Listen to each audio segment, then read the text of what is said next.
Hi hello friends, welcome to Nagaveni Achar's kitchen. ಎಲ್ಲ ಹೇಗಿದ್ದೀರಾ?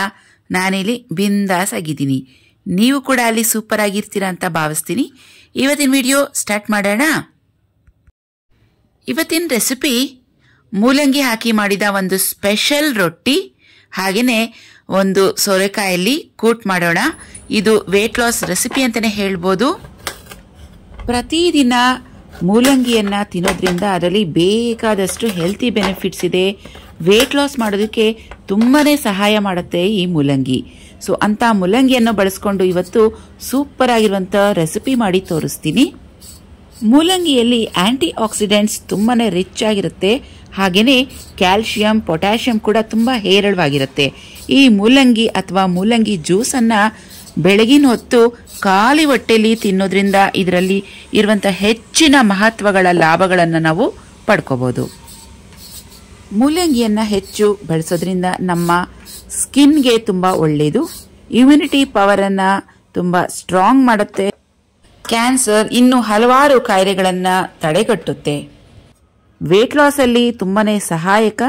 ಹಾಗೇನೆ ಜಾಂಡಿಸ್ ಇದ್ದಾಗ ಈ ಮೂಲಂಗಿ ಅಥವಾ ಮೂಲಂಗಿ ಜ್ಯೂಸ್ ಅನ್ನ ಬಳಸೋದ್ರಿಂದ ತುಂಬಾನೇ ಒಳ್ಳೆಯದು. ಮೂಲಂಗಿ ಸಿಪ್ಪೆಯನ್ನ ತೆಗೆದು ಚೆನ್ನಾಗಿ ವಾಶ್ ಮಾಡಿಕೊಂಡು ಇದನ್ನ ತುರ್ಕೊಳ್ಳೋಣ. ಸುಮಾರು 2 ಮೂಲಂಗಿಯನ್ನ ತಗೊಂಡಿದ್ದೀನಿ. ಸ್ವಲ್ಪ ದಪ್ಪವಾಗಿ ಈ ರೀತಿಯಾಗಿ ತುರಿದು ಇಟ್ಕೊಳ್ಳೋಣ. ಪೈಲ್ಸ್ ಇರೋರು ಸಹ ಈ ಮೂಲಂಗಿಯನ್ನ ಬಳಸಿದ್ರೆ ತುಂಬಾನೇ ಒಳ್ಳೆಯದು. ಸೋರೆಕಾಯನ್ನ ತಗೊಂಡಿದ್ದೀನಿ. ಸುಮಾರು 2 ಅರ್ಧ ಕೆಜಿಯಷ್ಟು ಇದೆ. ನಾವಿವತ್ತು ಬಳಸ್ತಾ ಇರುವಂತ ಮೂಲಂಗಿ, ಸೋರೆಕಾಯಿ ಇವೆಲ್ಲ ತರಕಾರಿಗಳಲ್ಲೂ ನೀರಿನ ಅಂಶ ಹೆಚ್ಚಾಗಿರುತ್ತೆ. ಆದ್ರಿಂದ ಇದು ಫ್ಯಾಟ್ ಲಾಸ್, ವೇಟ್ ಲಾಸ್ ಮಾಡೋದಕ್ಕೆ ತುಂಬಾನೇ ಸಹಾಯಕ. ನಮ್ಮ ಬಾಡಿಲಿ ಇರುವಂತಹ ಬ್ಯಾಡ್ ಕೊಲೆಸ್ಟ್ರಾಲ್, ಬ್ಯಾಡ್ ಫ್ಯಾಟ್ ಅನ್ನ ತೆಗೆದುಹಾಕೋದಿಕ್ಕೆ ಈ ತರಕಾರಿಗಳು ತುಂಬಾನೇ ಹೆಲ್ಪ್ ಮಾಡುತ್ತೆ. ಆದ್ರಿಂದ ಇವೆರಡು ತರಕಾರಿಗಳನ್ನ ಇವತ್ತು ಬಳಸ್ಕೊತಾ ಇದ್ದೀನಿ. ವೇಟ್ ಲಾಸ್ ಮಾಡೋದಕ್ಕೆ ಇನ್ನು ಬೇಕಾದಷ್ಟು ತರಕಾರಿಗಳಿದೆ. ಒಂದೊಂದು ದಿನ ಒಂದೊಂದು ತರಕಾರಿಗಳ ಬಗ್ಗೆ ಯೂಸಸ್ ಅನ್ನ ಹೇಳ್ತಾ ರೆಸಿಪಿಗಳನ್ನ ತೋರಿಸ್ತಾ ಹೋಗ್ತೀನಿ. ಸೊ ಇದುವರೆಗೂ ಯಾರೆಲ್ಲ ನಮ್ಮ ಚಾನೆಲ್ ಅನ್ನ ಸಬ್ಸ್ಕ್ರೈಬ್ ಮಾಡ್ಕೊಳ್ದಿರಾ ನೋಡ್ತಿದ್ದೀರೋ, ಖಂಡಿತವಾಗಿಯೂ ದಯವಿಟ್ಟು ನಮ್ಮ ಚಾನೆಲ್ ಅನ್ನ ಸಬ್ಸ್ಕ್ರೈಬ್ ಮಾಡಿಕೊಂಡು ನೋಡಿ. ಯಾಕಂದ್ರೆ ನಾನು ಹಾಕುವಂತ ಅಪ್ಕಮಿಂಗ್ ವಿಡಿಯೋಸ್ ವೇಟ್ ಲಾಸ್ ಬಗ್ಗೆನೇ ಹೆಚ್ಚಾಗಿರುತ್ತೆ. ಸೊ ಎಲ್ಲ ವಿಡಿಯೋಸ್ ನಿಮಗೆ ಮಿಸ್ ಆಗದಿರಾ ಬರಬೇಕು ಅಂತ ಹೇಳಿದ್ರೆ ನೋಟಿಫಿಕೇಶನ್ಸ್ ಕೂಡ ನೀವು ಆನ್ ಮಾಡಿ ಇಟ್ಕೊಂಡ್ರೆ ಹೊಸ ವಿಡಿಯೋ ಹಾಕಿದ ತಕ್ಷಣ ನಿಮಗೆ ನೋಟಿಫಿಕೇಶನ್ ಸಿಗುತ್ತೆ. ಈಗ ಸೋರೆಕಾಯನ್ನ ಸಿಪ್ಪೆ ತೆಗೆದು ವಾಶ್ ಮಾಡಿಕೊಂಡು ಸಣ್ಣದಾಗಿ ಈ ರೀತಿಯಾಗಿ ಕಟ್ ಮಾಡಿ ಇಟ್ಕೊಳ್ಳೋಣ. ಬೇಕಿದ್ರೆ ನೀವು ಸೋರೆಕಾಯಿ ಎಳೆದಾಗಿದ್ರೆ ಸಿಪ್ಪೆ ಸಮೇತವಾಗಿಯೂ ಸಹ ಬಳಸಬಹುದು. ಹೆಚ್ಚಿನ ಫೈಬರ್ ಕಂಟೆಂಟ್ಸ್ ಇರುತ್ತೆ. ಕಡಲೆಬೇಳೆ ತಗೊಂತಾ ಇದ್ದೀನಿ. ಸುಮಾರು 2 ಕಪ್ ಅಷ್ಟು.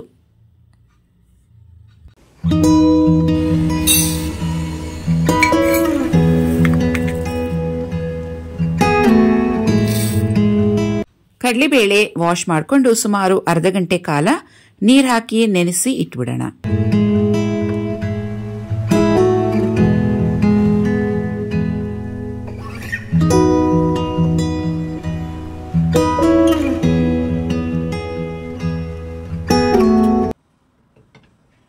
ಸ್ಟವ್ ಮೇಲೆ ಪ್ರೆಷರ್ ಕುಕ್ಕರ್ ಇಟ್ಟಿದ್ದೀನಿ.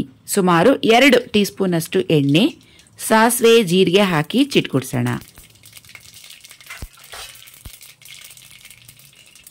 ಸುಮಾರು 1 ಈರುಳ್ಳಿ, 2 ಟೊಮೆಟೊ ಒಗ್ಗರಣೆಗೆ ಸೇರಿಸ್ತಾ ಇದ್ದೀನಿ. ಸ್ವಲ್ಪ ಕಲರ್ ಚೇಂಜ್ ಆಗೋವರೆಗೂ ಇವೆರಡನ್ನ ಬಾಡಿಸ್ಕೊಳ್ಳೋಣ.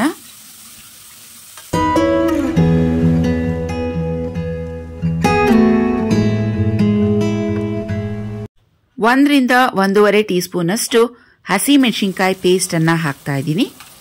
1 ಟೀ ಸ್ಪೂನ್ ಬೆಳ್ಳುಳ್ಳಿ ಶುಂಠಿ ಪೇಸ್ಟ್, ಅರ್ಧ ಟೀ ಸ್ಪೂನ್ ಅರಿಶಿಣ. ಇವಿಷ್ಟನ್ನ ಚೆನ್ನಾಗಿ ಫ್ರೈ ಮಾಡ್ಕೋಬೇಕು. ಹಾಗೆ ಖಾರಕ್ಕೆ ಮತ್ತೊಂದು ಟೀ ಸ್ಪೂನ್ ಅಷ್ಟು ರೆಡ್ ಚಿಲ್ಲಿ ಪೌಡರ್ ಹಾಕ್ತಾ ಇದ್ದೀನಿ. ಧನಿಯಾ ಪೌಡರ್ 1 ರಿಂದ 1.5 ಸ್ಪೂನ್, ಗರಂ ಮಸಾಲ ಅರ್ಧ ಟೀ ಸ್ಪೂನ್. ಒಂದ್ಸಲ ಚೆನ್ನಾಗಿ ಮಿಕ್ಸ್ ಮಾಡ್ಕೊಳ್ಳೋಣ. ಈ ಗ್ರೇವಿ ತುಂಬ ಈಸಿಯಾಗಿ ತುಂಬ ಬೇಗನೆ ಮಾಡ್ಕೋಬಹುದು. ಯಾವುದೇ ಥರದ ಮಸಾಲೆಗಳನ್ನು ಪೇಸ್ಟ್ ಮಾಡಿಕೊಂಡು ರುಬ್ಕೊಂಡು ಹಾಕುವಂತಿಲ್ಲ. ಬೆಳ್ಳುಳ್ಳಿ ಶುಂಠಿ ಪೇಸ್ಟ್, ಚಿಲ್ಲಿ ಪೇಸ್ಟ್ ಇವೆಲ್ಲ ಫ್ರಿಜ್ಜಲ್ಲಿ ರೆಡಿ ಆಗಿದ್ರೆ ಇನ್ಸ್ಟೆಂಟಾಗಿ 10 ನಿಮಿಷದಲ್ಲಿ ಈ ಗ್ರೇವಿ ಮಾಡ್ಕೋಬೋದು. ಅದರಲ್ಲೂ ವೇಟ್ ಲಾಸ್ಗೆ ಅಂತ ಮಾಡ್ಕೊತಿರುವಂಥ ಈ ರೆಸಿಪಿಗೆ ಯಾವುದೇ ಥರದ ಹೆಚ್ಚು ಮಸಾಲೆಗಳನ್ನು ರುಬ್ಬಿ ಹಾಕುವ ಅವಶ್ಯಕತೆ ಇಲ್ಲ. ಈಗ ಕಟ್ ಮಾಡಿ ಇಟ್ಕೊಂಡಿರುವಂಥ ಸೋರೆಕಾಯನ್ನು ಸೇರಿಸ್ತಾ ಇದ್ದೀನಿ. ಸುಮಾರು ಒಂದು 2 ನಿಮಿಷ ಈ ಒಗ್ಗರಣೆಯಲ್ಲಿ ಸೋರೆಕಾಯನ್ನು ಬಾಡಿಸ್ಕೊಂಡಿದ್ದೀನಿ. ಹಾಗೆ ಕಡಲೆಬೇಳೆ ನೆನೆಸಿಟ್ಟಿರೋದು ನೀರೆಲ್ಲ ತೆಗೆದು ಇದಕ್ಕೆ ಸೇರಿಸ್ಕೊತಾ ಇದ್ದೀನಿ. ಮತ್ತೊಂದು ಸಲ ಚೆನ್ನಾಗಿ ಮಿಕ್ಸ್ ಮಾಡಿಕೊಂಡು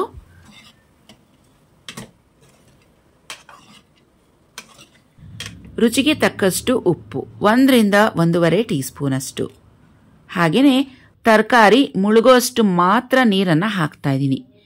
ಹೆಚ್ಚು ನೀರೇನು ಬೇಡ, ಬೇಳೆ ಬೇಯೋಷ್ಟು ಮಾತ್ರ ಸುಮಾರು 1 ರಿಂದ 1.5 ಗ್ಲಾಸ್ ಅಷ್ಟು ನೀರು ಹಾಕಿದ್ರೆ ಸಾಕು. ಈ ಸೋರೆಕಾಯಲ್ಲಿ ನೀರಿನಂಶ ಮೊದಲೇ ಇರೋದ್ರಿಂದ ಇದು ಬೇಗನೆ ಬೆಂದೋಗುತ್ತೆ. ನೋಡಿ, ಈ ಸ್ಟೀಲ್ ಕಪ್ಪಲ್ಲಿ 1 ಕಪ್ ಅಷ್ಟು ಹಾಕಿದ್ದೀನಿ. ಕೊನೆಯಲ್ಲಿ ಕೊತ್ತಂಬರಿ ಸೊಪ್ಪನ್ನು ಹಾಕಿ ಮಿಕ್ಸ್ ಮಾಡಿಕೊಂಡು ಪ್ರೆಷರ್ ಕುಕ್ಕರ್ನ ಲಿಡ್ಡನ್ನು ಹಾಕಿ ಕವರ್ ಮಾಡ್ಕೊತಿದ್ದೀನಿ. ಸುಮಾರು 1 ರಿಂದ 2 ವಿಸಿಲ್ ಕೂಗಿಸ್ಕೊಳ್ಳೋಣ. ಸ್ಪೆಷಲ್ ರೊಟ್ಟಿ ಮಾಡ್ಕೊಳ್ಳೋಣ. ಇದಕ್ಕೆ ಮೇಜ್ ಫ್ಲೋರನ್ನು ತಗೊಂಡಿದ್ದೀನಿ, ಅಂದರೆ ಕನ್ನಡದಲ್ಲಿ ಮೆಕ್ಕೆಜೋಳ ಅಂತ ಹೇಳ್ತೀವಿ. ಮೂಲಂಗಿ ತುರಿದಿಟ್ಕೊಂಡಿದ್ವಲ್ಲ, ಅದರಲ್ಲಿ ಇರುವಂಥ ಎಕ್ಸ್ಟ್ರಾ ನೀರೆಲ್ಲ ಈ ರೀತಿಯಾಗಿ ಹಿಂಡಿ ತೆಗಿಬೇಕು. ಸಪ್ರೇಟಾಗಿ ಕಲೆಕ್ಟ್ ಮಾಡಿ ಇಟ್ಕೊತಾ ಇದ್ದೀನಿ. ಆದರೆ ಈ ಮೂಲಂಗಿ ನೀರನ್ನು ಯಾವುದೇ ರೀತಿಯಲ್ಲಿ ನಾನು ವೇಸ್ಟ್ ಮಾಡ್ತಾ ಇಲ್ಲ. ಇದೇ ರೊಟ್ಟಿ ಕಲಿಸ್ಬೇಕಾದ್ರೆ ಅದೇ ಸೇಮ್ ನೀರನ್ನು ಬಳಸ್ಕೋತೀನಿ. ಉಳಿದ್ರೆ ಅದಕ್ಕೆ ಚಿಟಿಕೆಯಷ್ಟು ಉಪ್ಪು, ನಿಂಬೆ ರಸ ಹಾಕಿ ಕುಡ್ಕೋತೀನಿ. ಆಗಲೇ ಹೇಳಿದ್ದೀನಲ್ವಾ ಮೂಲಂಗಿ ರಸದಲ್ಲಿ ಇರುವಂಥ ಬೆನಿಫಿಟ್ಸ್ ಅಂತ. ಇಲ್ಲಾಂದರೆ ಬೇಳೆ ಸಾಂಬಾರ್ ಏನಾದರೂ ಆ ಕಡೆ ಕುದೀತಾ ಇದ್ರೆ ಸ್ಟವ್ ಮೇಲೆ ಆ ಸಾಂಬಾರ್ ಜೊತೆಗೆ ಈ ಮೂಲಂಗಿ ನೀರನ್ನು ಸೇರಿಸ್ತೀನಿ. ಇಲ್ಲಾಂದರೆ ಚಪಾತಿ ಹಿಟ್ಟು ಕಲಿಸ್ಬೇಕಾದ್ರೆ ಈ ನೀರನ್ನು ಬಳಸ್ಕೋಬೋದು. ಯಾವ ರೀತಿ ಬೇಕಾದರೂ ಈ ಮೂಲಂಗಿಯಲ್ಲಿ ತೆಗೆದಂಥ ಎಕ್ಸ್ಟ್ರಾ ನೀರನ್ನು ಬಳಸ್ಕೊಳ್ಳಿ, ಆದರೆ ವೇಸ್ಟ್ ಮಾಡಬೇಡಿ. ಈಗ ಈ ಮೂಲಂಗಿಗೆ ಸಣ್ಣದಾಗಿ ಕಟ್ ಮಾಡಿರುವಂಥ ಈರುಳ್ಳಿ, ಕೊತ್ತಂಬರಿ ಸೊಪ್ಪು, ಹಾಗೆಯೇ ಖಾರಕ್ಕೆ ಗ್ರೀನ್ ಚಿಲ್ಲಿ ಪೇಸ್ಟ್ 1 ರಿಂದ 1.5 ಸ್ಪೂನ್, ನಿಮ್ಗೆ ಎಷ್ಟು ಬೇಕೋ ಖಾರಕ್ಕೆ ನೋಡಿಕೊಂಡು ಹಾಕ್ಕೊಳ್ಳಿ, ತುಂಬಾ ಚೆನ್ನಾಗಿರುತ್ತೆ. ಬೆಳ್ಳುಳ್ಳಿ ಶುಂಠಿ ಪೇಸ್ಟ್ 1/2 ಟೀ ಸ್ಪೂನ್ ಹಾಕಿದ್ರೆ ಸಾಕು. ರುಚಿಗೆ ತಕ್ಕಷ್ಟು ಉಪ್ಪು, ಓಮ ಅಥವಾ ಅಜ್ವೈನ್ ಈ ರೀತಿಯಾಗಿ ಕೈಲಿ ಕ್ರಷ್ ಮಾಡಿಕೊಂಡು ಹಾಕ್ಕೊಳ್ಳಿ 1 ಟೀ ಸ್ಪೂನ್ ಅಷ್ಟು. ಇದು ಜೀರ್ಣಶಕ್ತಿಯನ್ನು ಹೆಚ್ಚು ಮಾಡುತ್ತೆ. ಹಾಗೆಯೇ ಕಪ್ಪು ಎಳ್ಳು 1 ಸ್ಪೂನ್ ಅಷ್ಟು ಹಾಕ್ತಾ ಇದ್ದೀನಿ. ರೊಟ್ಟಿ ಟೇಸ್ಟಿಯಾಗಿರುತ್ತೆ, ಹಾಗೆ ನೋಡೋದಕ್ಕೂ ತುಂಬ ಚೆನ್ನಾಗಿರುತ್ತೆ. ಇದನ್ನೆಲ್ಲ ಒಂದ್ಸತಿ ಚೆನ್ನಾಗಿ ಈ ರೀತಿಯಾಗಿ ಮಿಕ್ಸ್ ಮಾಡ್ಕೊಳ್ಳೋಣ. ಈಗ ಇದರಲ್ಲಿ ಸುಮಾರು ಒಂದು 2 ಕಪ್ ಅಷ್ಟು ಮೇಸ್ ಫ್ಲೋರ್ ಅಥವಾ ಮೆಕ್ಕೆಜೋಳದ ಹಿಟ್ಟನ್ನು ಹಾಕ್ತಾ ಇದ್ದೀನಿ. ಮೇಸ್ ಫ್ಲೋರ್ ಅಥವಾ ಮೆಕ್ಕೆಜೋಳದ ಹಿಟ್ಟು ಕಣ್ಣಿಗೆ ತುಂಬಾ ಒಳ್ಳೆಯದು. ಹಾಗೆ ಇದರಲ್ಲಿ ಕ್ಯಾಲ್ಶಿಯಂ ಹೆಚ್ಚಾಗಿರುತ್ತೆ. ಚಿಕ್ಕವರಿಂದ ಹಿಡಿದು ದೊಡ್ಡೋರ್ವರೆಗೂ ಪ್ರತಿಯೊಬ್ಬರಿಗೂ ಕೊಡ್ಬೋದು. ಮೂಳೆಗಳು ತುಂಬ ಸ್ಟ್ರೆಂಥೆನ್ ಆಗುತ್ತೆ. ಕ್ಯಾಲ್ಶಿಯಂ ಹಾಗೂ ಐರನ್ ಕಂಟೆಂಟ್ ತುಂಬ ಹೆಚ್ಚಾಗಿ ಇರೋದ್ರಿಂದ ನಮ್ಮ ಬಾಡಿಲಿ ಇರುವಂತಹ ಹಾರ್ಮೋನಲ್ ಇಂಬ್ಯಾಲೆನ್ಸ್ ಅನ್ನ ಬ್ಯಾಲೆನ್ಸ್ ಮಾಡುತ್ತೆ. ಫೈಬರ್ ಕಂಟೆಂಟ್ ತುಂಬಾನೇ ಹೇರಳವಾಗಿ ಇರೋದ್ರಿಂದ ನಮ್ಮ ವೇಟ್ ಲಾಸ್ಗೂ ಸಹ ಇದು ತುಂಬಾನೇ ಸಹಾಯ ಮಾಡುತ್ತೆ. ಈ ಹಿಟ್ಟು ಕಲಿಸ್ಬೇಕಾದ್ರೆ ಸ್ವಲ್ಪ ಮೂಲಂಗಿಯಲ್ಲಿ ತೆಗೆದಿಟ್ಟಿರುವಂಥ ರಸ ಜ್ಯೂಸ್ ಏನಿತ್ತು ಅದನ್ನು ಸಹ ಸೇರಿಸ್ಕೊಂಡು ಮಿಕ್ಸ್ ಮಾಡ್ಕೊಂಡಿದ್ದೀನಿ. ನೋಡಿ, ಹಿಟ್ಟು ಈ ಹದಕ್ಕೆ ಕಲಿಸ್ಕೋಬೇಕು. ಅಂದರೆ ರೊಟ್ಟಿ ನಮಗೆ ತಟ್ಟೋ ರೀತಿಯಲ್ಲಿ ಬರಬೇಕು. ತುಂಬ ತೆಳುನೂ ಬೇಡ, ತುಂಬ ಗಟ್ಟಿಯಾಗೂ ಬೇಡ. ಈ ರೀತಿಯಾಗಿ ಕಲಿಸ್ಕೋಬೇಕು.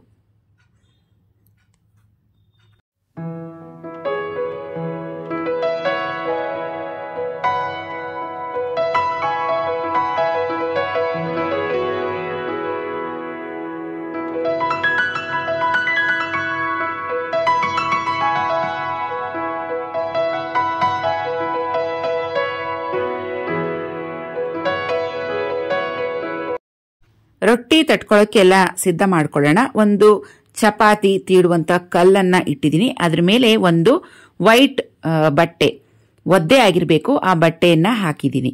ಅದ್ರ ಮೇಲೆ ಒಂದೊಂದು ಚಿಕ್ಕ ಚಿಕ್ಕ ಉಂಡೆಗಳನ್ನು ಇಟ್ಟು ಅದ್ರ ಮೇಲೆ ಈ ರೀತಿಯಾಗಿ ತಟ್ಕೊತಾ ಇದ್ದೀನಿ. ನೋಡಿ, ನಾನು ರೊಟ್ಟಿ ತಟ್ಟೋವಾಗ ಯಾವುದೇ ರೀತಿಯಾಗಿ ಎಣ್ಣೆಯನ್ನು ಬಳಸ್ತಾ ಇಲ್ಲ.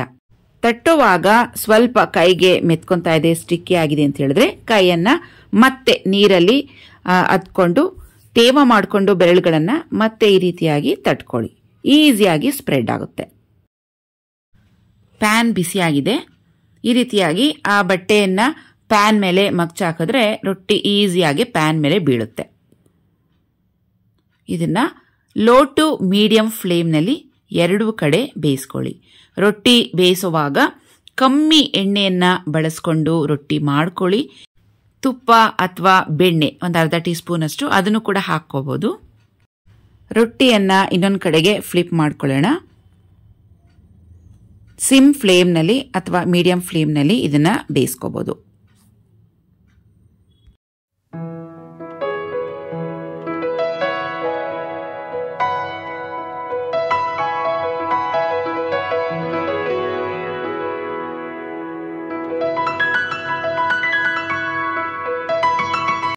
ಈ ಕಡೆ ಪ್ರೆಷರ್ ಕುಕ್ಕರ್ ಪ್ರೆಷರ್ ರಿಲೀಸ್ ಆಗಿದೆ. ಓಪನ್ ಮಾಡಿ ನೋಡೋಣ. ನಮ್ಮ ಸೋರೆಕಾಯಿ ಕಡಲೆಬೇಳೆ ಹಾಕಿ ಮಾಡಿದಂತಹ ಕೂಟು ರೆಡಿ ಆಗಿದೆ. ತುಂಬ ಸಿಂಪಲ್ ಆಗಿ ತುಂಬ ಈಸಿಯಾಗಿ ಅದು ಬೇಗನೆ ಮಾಡ್ಕೋಬಹುದು. ಟೇಸ್ಟಿಯಾಗೂ ಸಹ ಇರುತ್ತೆ. ಸುಮಾರು 2 ಸರ್ವಿಂಗ್ಸ್ ಅಥವಾ 1 ಬೌಲಷ್ಟು ಈ ವೆಜಿಟೇಬಲ್ ಕೂಟನ್ನು ತಗೊತಾ ಇದ್ದೀನಿ. ನ್ಯೂಟ್ರಿಷನಲ್ ವ್ಯಾಲ್ಯೂ ತಿಳ್ಕೊಳ್ಳೋಣ. 1 ಕಪ್ ಸೋರೆಕಾಯಿ ಸಾಗುಗೆ calories 22 grams, carbs 5 grams, protein 0.9 grams, fiber 1.8 grams, fat 0 grams. 1 bowl vegetable ಸಾಗು ಇಟ್ಕೊಂಡಿದ್ದೀನಿ. ಹಾಗೆ 1 ಬೌಲ್ ಅಷ್ಟು ಕರ್ಡ್ಸ್, ಸ್ವಲ್ಪ ಚಿಲ್ಲಿ ಪೌಡರ್ ಅನ್ನ ಹಾಕಿದ್ದೀನಿ. 2 ರೊಟ್ಟಿ, ಹಾಗೇನೆ 1 ಕ್ಯೂಬ್ ಅಷ್ಟು ಬೆಣ್ಣೆ. ನೀವು ಬೇಕು ಅಂದ್ರೆ ತುಪ್ಪ ಕೂಡ ಹಾಕೋಬಹುದು. ತುಂಬಾನೇ ಚೆನ್ನಾಗಿರುತ್ತೆ. ನನಗೆ ಬೇಸಿಕಲಿ ಬೆಣ್ಣೆ ಅಂದ್ರೆ ತುಂಬಾ ಇಷ್ಟ. ಹಾಗಾಗಿ ಬೆಣ್ಣೆಯನ್ನ ಬಳಸ್ತಾ ಇದ್ದೀನಿ. 100 grams ಆಫ್ ಮೇಸ್ ಫ್ಲೋರ್ ಅಲ್ಲಿ calories 360 calories, carbs 76.8 grams, fibre 13.4 grams, sugar 0.6 grams, protein 6 to 8 grams, fats 3 to 8 grams. ಹಾಗೇನೆ 1 ರೊಟ್ಟಿ ಮಾಡೋದಕ್ಕೆ 25 grams ಆಫ್ ಫ್ಲೋರ್ ಹಿಟ್ಟನ್ನ ತಗೊಂಡಿದ್ದೀನಿ. 1 ಮೆಕ್ಕೆಜೋಳದ ರೊಟ್ಟಿಯಲ್ಲಿ 88 ಕ್ಯಾಲರೀಸ್ ಇದೆ. ಟೋಟಲ್ ಆಗಿ ಇವತ್ತಿನ ನನ್ನ ಲಂಚ್ ಪ್ಲೇಟ್ 368 to 400 ಕ್ಯಾಲರೀಸ್ ಅಷ್ಟು ಇದೆ. ಫ್ರೆಂಡ್ಸ್, ಬನ್ನಿ ರೊಟ್ಟಿ ಟೇಸ್ಟ್ ಮಾಡೋಣ. ಬಿಸಿ ಬಿಸಿಯಾದ ಮೂಲಂಗಿ ಹಾಕಿ ಮಾಡಿದ ಮೆಕ್ಕೆಜೋಳದ ರೊಟ್ಟಿ ಜೊತೆಗೆ ಬೆಣ್ಣೆ ಸೂಪರ್ ಆಗಿತ್ತು. ಒಮ್ಮೆ ನೀವು ಕೂಡ ಟ್ರೈ ಮಾಡಿ. ಟೇಸ್ಟ್ ಅಂತೂ ಸಖತ್ತಾಗಿತ್ತು. ನಾವು ಡಯಟ್ ಮಾಡ್ತಾ ಇದ್ದೀವಿ, ವೇಟ್ ಲಾಸ್ ರೆಸಿಪಿ ಇದು ಅಂತ ಗೊತ್ತೇ ಆಗೋದಿಲ್ಲ. ಅಷ್ಟು ರುಚಿಯಾಗಿ ಅಷ್ಟು ಟೇಸ್ಟಿಯಾಗಿತ್ತು. ಒಂದ್ಸಲ ನೀವು ಟ್ರೈ ಮಾಡಿ. ಹಾಗೆ ಇವಾಗ ಸಾಗು ಕೂಟ್ ಮಾಡಿದ್ವಲ್ಲ, ಅದನ್ನು ಟೇಸ್ಟ್ ಮಾಡ್ತಾ ಇದ್ದೀನಿ. ಅದು ಕೂಡ ಸಖತ್ತಾಗಿತ್ತು. ಮೆಕ್ಕೆಜೋಳದ ರೊಟ್ಟಿಯನ್ನ ನಾರ್ತ್ ಇಂಡಿಯನ್ಸ್ ಬರೀ ಮೊಸರು ಕರ್ಡ್ಸ್ ಅಲ್ಲಿ ತಿಂತಾರೆ. ತುಂಬಾನೇ ಇಷ್ಟಪಟ್ಟು ತಿಂತಾರೆ. ಸೊ ನಾನು ಕೂಡ ಇವತ್ತು ಕರ್ಡ್ಸ್ ಜೊತೆ ಟ್ರೈ ಮಾಡಿದೆ. ಟೇಸ್ಟ್ ಅಂತೂ ಅದ್ಭುತವಾಗಿತ್ತು.